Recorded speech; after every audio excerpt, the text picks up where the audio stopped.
Back in June, it was days after the MOU was signed, and you said, quote, lifting sanctions on Iran before a deal is done is a dangerous mistake. What was your thinking when you said that back then? Well, I saw Graham Plattner's T-shirt. Neat. Oh, that was it? And no, but that just reminds me that J.D. Vance thought it was neat that they were dealing with the Revolutionary Guard. Donald Trump was flattering the Revolutionary Guard and the radical Islamic state of Iran, which is, as I've said repeatedly, been the epicenter of terrorism since 1979. And so, listen, here's the deal. We need peace in the region. We need peace in the region for our allies there. We need peace in the region for a million different reasons. My only complaint was that they were negotiating from a position of weakness. The whole world knew they were negotiating from a position of weakness. Now we have a reset. And now the president sounds like he's ready to negotiate from a position of strength. This is not just because Iran is involved here.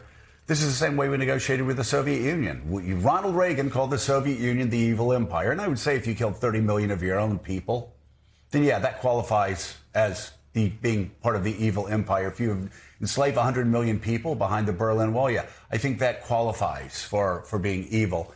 But yet Ronald Reagan negotiated with them and negotiated a nuclear deal with them. But he always negotiated from a position of strength. Donald Trump and J.D. Vance were negotiating from a position of weakness and thinking that all of America were idiots, that they'd somehow forgotten the past 47 years. And they would say stupid things like, well, J.D. Vance last month talked about how cool it was working with a terrorist regime. Take a look. The coolest thing about the progress we've made over the last few weeks is that you see people within the Iranian system, senior leadership, even IRGC officials say, you know what? We may have some animosity, we may have some mistrust, but we recognize the way that we've done business with the United States for 47 years is a mistake. Let's try something else. We're going to verify that, of course, but we're certainly willing to try something else if they comply. You know, we are flooded every day with so much bullshit coming from the White House. It is a nonstop torrent of bullshit coming from the White House. Whether it's on Iran, what wonderful, cool people they are, you know, how cool it is to negotiate with the Revolutionary Guard, or whether it's the absolute horrors that we're hearing coming out of the White House with their attitude toward the Ukrainians, who are not only fighting for their own freedom, they're fighting for Poland's freedom, they're fighting for Europe's freedom. And I'm sorry, Mr. President, sorry, JD, this isn't 1914, all right? What happens in Ukraine, what happens in Poland, what happens in the Czech Republic, what happens in Germany, it impacts all of us. And so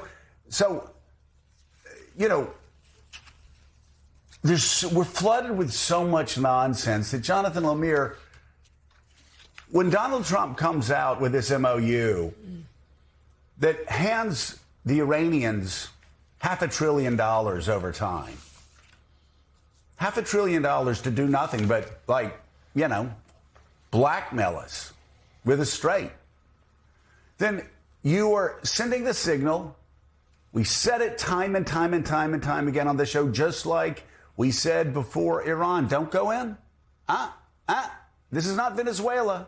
Don't go in. You will pay if you go in. Well, this is what happened. So the State Department, before we lifted sanctions against the Iranians, said, you know what the Iranians use their oil money for? Funding terrorism, killing Americans, killing our allies. That was 1 week before JD and Donald Trump thought it was cool to lift sanctions. And so, yeah, this was an easy call to make. Don't lift sanctions until you have an entire deal. I will say what the Obama administration understood was there is no deal done until the entire deal is done. And in showing weakness, the Trump administration opened themselves up to this, and they probably gave the Iranians another $5 to $10 billion of sanction-free oil money to use to target and kill Americans. But does Donald Trump care about that? I'm not so sure, because he was thanking the Russians and the Chinese for their help in the Iran war, even though they were helping the other side target and kill Americans. So where are we this morning? I mean, this war was mishandled since its first days. And with the United States, has empowered Iran. The hardliners in Tehran are better equipped. They're more entrenched. They have more control today than they did in late February when this war began. And we have seen Trump, indeed, Joe, as you say, show weakness time and time again. He's in such a rush to get a deal done that he was offered threats and didn't follow through. Offered deadlines, let them lapse. And Tehran kept calling his bluff. They recognized that he was a paper tiger. So in Trump's haste to get this war done, Iran made clear to say over and over again, okay, we'll talk to you. We'll also happily take sanctions relief. We'll happily take this money from you. But what we're not going to do is give up our new control of the Strait of Hormuz. That's the lesson learned in Iran, is that they have the ability to shut down one of the most important waterways in the world, triggering a surge in energy prices, which panicked Trump and the White House and wants them to end this deal. And that's why we're suddenly seeing hostilities again, because Iran, even in this fragile ceasefire of recent weeks, has repeatedly, from time to time, menaced ships in the strait, saying, we're in charge here. And now we see Trump finally lash back. We'll see what happens next. It's a very fluid situation. For the latest, let's bring in MS Now international reporter Enes de la Cuetara, who joins us live from the NATO summit in Ankara, Turkey. Enes, good morning. There are so many headlines to sift through out of NATO. President Trump again demanding that the U.S. be given Greenland, reigniting a trade war with Spain. But obviously the major headline is the sound we played at the top of this hour, him suggesting that he believes the ceasefire could be over. Now, he suggested negotiations still could continue, but we're seeing hostilities, our biggest set of hostilities in the region in weeks. Give us the latest as to what's happening there.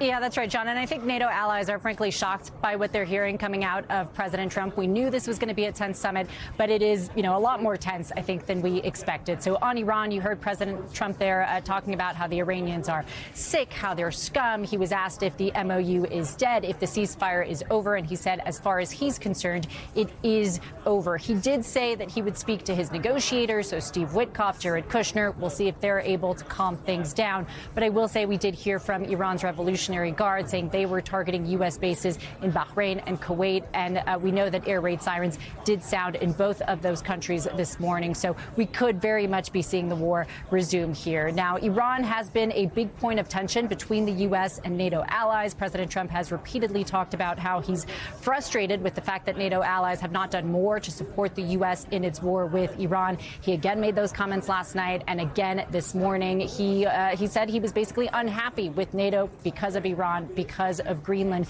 He also talked about how he feels the U.S. is not being treated fairly by NATO because the U.S. spends more than other allies. And he singled out specifically Italy, Spain, and the U.K. He was really lashing out at Spain, saying the U.S. would no longer be doing any trade with Spain. Worth pointing out that he's made those threats before and hasn't actually acted on them. So really remarkable comments there. And of course, like you mentioned, Greenland back in the headlines. I think there's frustration here that Greenland is back in the headlines. People were hoping to talk about Iran, about Ukraine, but we just heard the Danish Prime Minister this morning once again having to talk about how Greenland is not for sale and how Denmark was going to be defending every inch of Danish territory. Mika. All right, MS Now international reporter Enes de la Cuetara reporting live from Ankara, Turkey. Thank you very much.